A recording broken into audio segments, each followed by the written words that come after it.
Sir আপনি ভাবেন যে আপনি আপনার বাড়ি থেকে কোনো আত্মীয়র বাড়িতে যদি বেড়াইতে যান আর সেইখানে যদি রাত্র কাটান, ওইখানকার বিছানায় যদি আপনাকে শুইতে যায় তাহলে ওইখানকার বিছানাটা আপনার কাছে ওরকম ভালো লাগবে না, আপনার মনের মতো হবে না। যদিও আপনার নরমাল একটা বিছানায় ঘুমান, তারপরে ওইখানকার যদি বড় ধরনের ভালো বিছানা হয়, আপনার স্বস্তি আসবে না।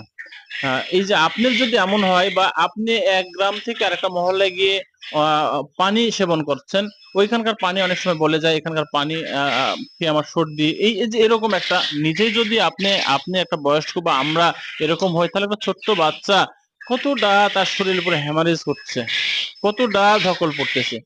তো এই ধকল গুলো কাটানোর জন্য আপনাকে বাবা মা সাজতে হবে, যিনি পাখিটা নেবেন। যে ছোট্ট একটা বাচ্চা যার মা নাই বাবা নাই, এই বাচ্চাটা এত দূর থেকে আসছে জার্নি করে, কোথায় থেকে কোথায় আসছে, তাহলে ওই বাচ্চাটাকে নিয়ন্ত্রণ বা তাকে সেবা যত্নটা কেমন হওয়া দরকার, এর জন্য ভিটামিন দেবেন না কথা বলেছি তাকে আমি। তার আগে ভিটামিনের প্রয়োজন নেই তাকে।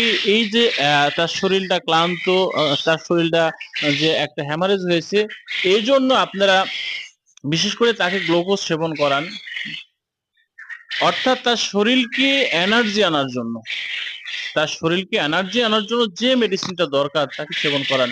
সঙ্গে সঙ্গে যে